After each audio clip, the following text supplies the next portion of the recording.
ഇതിനകത്ത് ജനം UDF-നെ തെരഞ്ഞെടുത്ത് കഴിഞ്ഞിരിക്കുന്നു.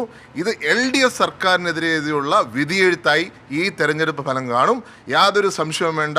LDF-നെതിരെ കേരളത്തിലെ ജനങ്ങൾ ചിന്തിക്കുന്നത് വയനാട് കാണിക്കും, ചേലക്കര കാണിക്കും, പാലക്കാടും കാണിക്കും. സരിൻ തന്നെ എല്ലാം ഒഴിവാക്കിയിട്ടുണ്ട് ഇല്ലേ? എൻ്റെ പിതാവിൻ്റെ കല്ലറയിൽ പോയി പ്രാർത്ഥിച്ചിട്ട് അത് എല്ലാ പാർട്ടിക്കാർക്കും വന്ന് പ്രാർത്ഥിക്കാം. പക്ഷെ അദ്ദേഹത്തിൻ്റെ അനുഗ്രഹത്തോടു കൂടി മത്സരിച്ച ഒരാളാണ്. പക്ഷെ ഇവിടെ വന്നിട്ട് വേറൊരു നിലപാടാണ് എടുത്തിരിക്കുന്നത്.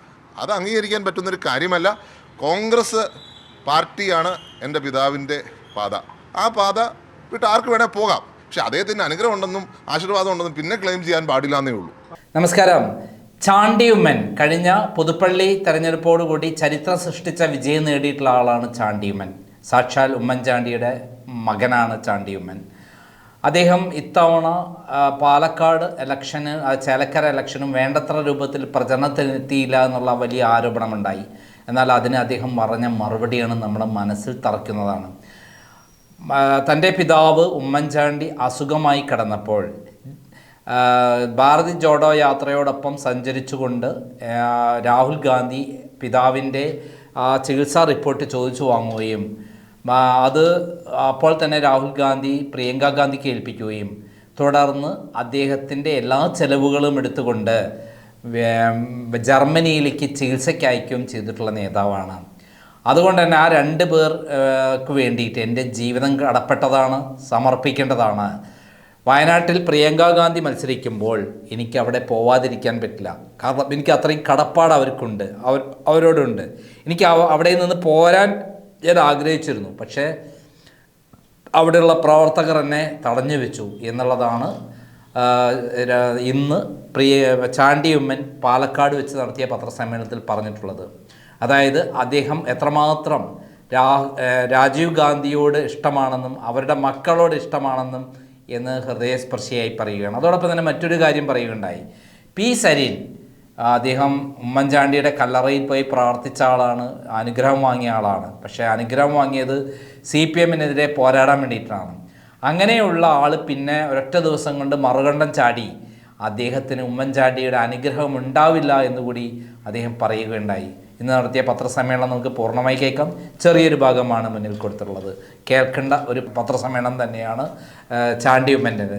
കാരണം അദ്ദേഹം പാലക്കാട് എത്തിയപ്പോൾ അദ്ദേഹം വരാത്തതിനെക്കുറിച്ച് ആക്ഷേപം ഉന്നയിച്ചതിനാണ് അദ്ദേഹം കൃത്യമായി മറുപടി പറയുന്നത്. മാത്രമല്ല സരിൻ്റെ എടുത്തുചാട്ടം, ഉമ്മൻചാണ്ടീൻ്റെ അടുത്ത് പോയി അനുഗ്രഹം വാങ്ങിയ ആൾ, കലറയിൽ പോയി അനുഗ്രഹം വാങ്ങിയ ആൾ, പിന്നീട് അദ്ദേഹം എടുത്തുചാട്ടം കാണിച്ചത് ഒട്ടും അംഗീകരിക്കാൻ പറ്റുന്നതല്ല എന്ന് തീർത്തു പറയുകയാണ്. അദ്ദേഹം തീർത്തു പറയുന്നു, രാഹുൽ മാങ്കൂട്ടം തീർച്ചയായും പാലക്കാട് നിന്ന് വിജയിച്ചിരിക്കും, അത് ഉറപ്പാണ് എന്ന് അദ്ദേഹം അടിവരയിട്ട് പറയുന്നു. നമുക്ക് അദ്ദേഹം പത്രസമ്മേളനത്തിലെ വാക്കുകൾ പൂർണ്ണമായി കേൾക്കാം. ഇവിടെ മത്സരമില്ല. ഇവിടെ UDF ജയിച്ചു കഴിഞ്ഞു എന്നുള്ള യാഥാർത്ഥ്യം. ഇവിടെ മത്സരമില്ല. ഞങ്ങൾ അതിനെക്കുറിച്ച് നോക്കുന്നില്ല, മത്സരത്തെക്കുറിച്ച് ഞങ്ങൾ നോക്കുന്നില്ല. UDF ജയിച്ചു കഴിഞ്ഞു. KPC പ്രസിഡന്റ് പറഞ്ഞു UDF LDF തമ്മിലാണ് മത്സരമെന്നാണ് അദ്ദേഹം പറഞ്ഞിരിക്കുന്നത്. അല്ലെ, ഞാൻ പറഞ്ഞു ഇതിനകത്ത് ജനം UDF-നെ തെരഞ്ഞെടുത്ത് കഴിഞ്ഞിരിക്കുന്നു. ഇത് LDF സർക്കാരിനെതിരെയുള്ള വിധിയെഴുത്തായി ഈ തെരഞ്ഞെടുപ്പ് ഫലം കാണും. യാതൊരു സംശയവും വേണ്ട. LDF-നെതിരെ കേരളത്തിലെ ജനങ്ങൾ ചിന്തിക്കുന്നത് വയനാട് കാണിക്കും, ചേലക്കര കാണിക്കും, പാലക്കാടും കാണിക്കും. ഞങ്ങൾ ഒന്നിനെക്കുറിച്ച് മാത്രമേ ചിന്തിക്കുന്നുള്ളൂ. പുറയിൽ ആരായാലും കുഴപ്പമില്ല, ആര് വന്നാലും കുഴപ്പമില്ല. അവർ തമ്മിൽ മത്സരിച്ചോട്ടെ. ഇവിടെ എൻ്റെ ഒരു നോട്ടത്തിൽ BJP പിക്ചറിലേ ഇല്ല. അതൊരു യാഥാർത്ഥ്യമായി നിൽക്കുന്നൊരു കാര്യമാണ്. കാരണം അവർ തമ്മിൽ തന്നെ മത്സരമായിട്ടിരിക്കുക. അവർ തമ്മിൽ തീർക്കട്ടെ ആദ്യം. അതൊരു നോക്കാം. അല്ല, ഞാൻ സരിനെ പറ്റി ഒന്നും പറയുന്നില്ല കൂടുതൽ.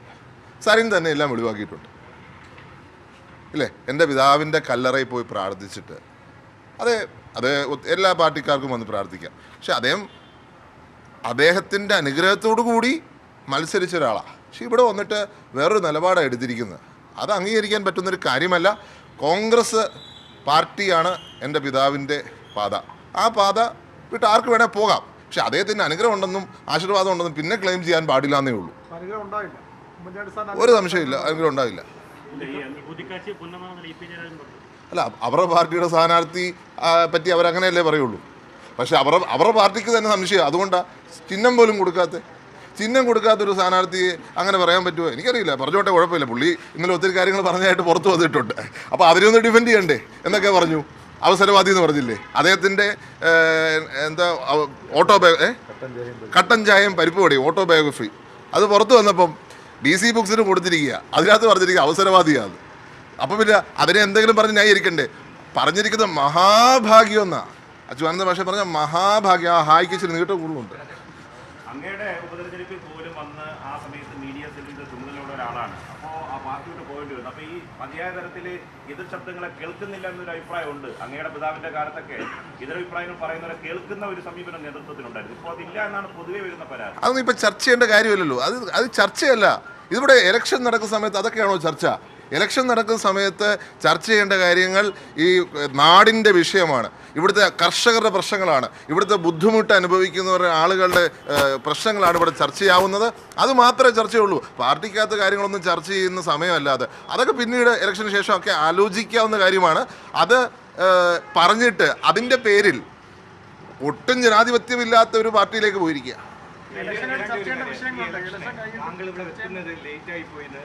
പല രീതിയിൽ പറയുന്നുണ്ട്. അങ്ങ് വരാൻ അങ്ങേക്കൊരു വിസമ്മതമുണ്ട്. പക്ഷേ KPCC പ്രസിഡന്റ് നിർബന്ധിച്ചിട്ടാണ് അങ്ങ് വരുന്നത് എന്നൊരു പ്രചാരണം നടക്കുന്നത്. താങ്കൾ ലേറ്റായി വന്നെന്ന് തോന്നുന്നു. താങ്കൾ ലേറ്റായിട്ടാണ് വന്നിട്ട് ഞാൻ ആദ്യം തന്നെ പറഞ്ഞു കഴിച്ചു. അത് താങ്കൾ ലേറ്റായിട്ടാണ് വന്നിരിക്കുന്നത്. കാരണം ഞാൻ എക്സ്പ്ലെയിൻ ചെയ്ത് കഴിഞ്ഞു. എന്താണ് എൻ്റെ നേതാവ് രാജീവ് ഗാന്ധി എന്ന് പറഞ്ഞാൽ എൻ്റെ ജീവന തുല്യം ഞാൻ സ്നേഹിക്കുന്ന നേതാവായിരുന്നു. അദ്ദേഹത്തിൻ്റെ മകൾ മത്സരിക്കുന്ന തിരഞ്ഞെടുപ്പ്, പിന്നെ അദ്ദേഹത്തിൻ്റെ കുടുംബം. എൻ്റെ പിതാവ് സുഖമില്ലാത്തപ്പോൾ എൻ്റെ പിതാവിനെ ജർമ്മനിക്ക് അയച്ചത് രാഹുൽ ഗാന്ധി. ആ റിപ്പോർട്ട് തിരിച്ചു കൊണ്ടുവരാൻ പറഞ്ഞു എൻ്റെ അടുത്ത്. രാഹുൽ ഗാന്ധിയും പ്രിയങ്ക ഗാന്ധിയും നടക്കുകയായിരുന്നു, ഒരുമിച്ച് നടക്കുകയാണ്. ഞാൻ അങ്ങോട്ട് ചെന്നപ്പോൾ ഈ റിപ്പോർട്ട് ഏൽപ്പിച്ച വ്യക്തി പ്രിയങ്ക ഗാന്ധിയാണ്. അങ്ങനെയുള്ള നേതാവ് മത്സരിക്കുമ്പോൾ ഞാൻ അവിടെ പോയിരിക്കും. എൻ്റെ ജീവിതകാലം മുഴുവൻ ഞാൻ പ്രവർത്തിച്ച പാർട്ടിയുടെ നേതാവ് അവിടെ മത്സരിക്കുമ്പോൾ അവിടെ കൂടുതൽ സമയം എനിക്ക് സ്പെൻഡ് ചെയ്യണമെന്ന് ആഗ്രഹം ഞാനത് ചെയ്തിരിക്കും. ഓരോരുത്തർക്കും ഓരോ പ്രയോറിറ്റി അല്ലേ. അപ്പം ഞാൻ അവിടെ സമയം സ്പെൻഡ് ചെയ്തതും കുറ്റമാണെന്ന് പറഞ്ഞാൽ ഞാൻ എന്ത് ചെയ്യും? ഇത് പുതുപ്പള്ളി ഇലക്ഷൻ ഒറ്റ ഇലക്ഷനാണ്. ഒറ്റ ഇലക്ഷനിൽ എല്ലാവരും കോൺസെൻട്രേറ്റ് ചെയ്യുന്ന സ്ഥലം അതാണ്.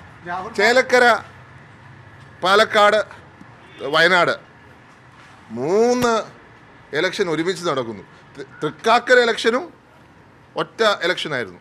ഇവിടെ 3 ഇലക്ഷൻ നടക്കുമ്പോൾ അതും പ്രിയങ്ക ഗാന്ധി നമ്മുടെ നാട്ടിൽ വന്ന് മത്സരിക്കുമ്പോൾ അവിടുന്ന് മാറാൻ തന്നെ അവിടുത്തെ ആൾക്കാർ സമ്മതിക്കുന്നില്ല. ഞാൻ അവിടുന്ന് ഒരു ദിവസം ചേലക്കര പോകാൻ വേണ്ടി ഇറങ്ങിയതാണ്.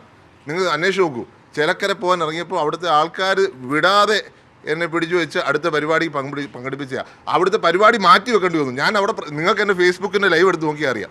ഞാൻ പറഞ്ഞു ചേലക്കരയിലെ ആൾക്കാർ അല്ലെ ഇതിപ്പോൾ പറയും ചേലക്കര സ്ഥാനാർത്ഥിയോട് എനിക്ക് എതിർപ്പാന്ന് പറയും എന്ന് ഞാൻ പ്രസംഗിച്ചിട്ടുണ്ട്. ആ തരത്തിൽ എന്നെ പിടിച്ചു വെച്ചോടെ. അതുകൊണ്ട് ഈ തരത്തിലുള്ള പ്രചരണം ശരിയല്ല. ഇത് ഞാൻ MLA ആയപ്പോൾ തൊട്ട് എനിക്കെതിരെയുള്ള വ്യാജ വാർത്ത ഇത് നടത്തിക്കൊണ്ടിരിക്കുക.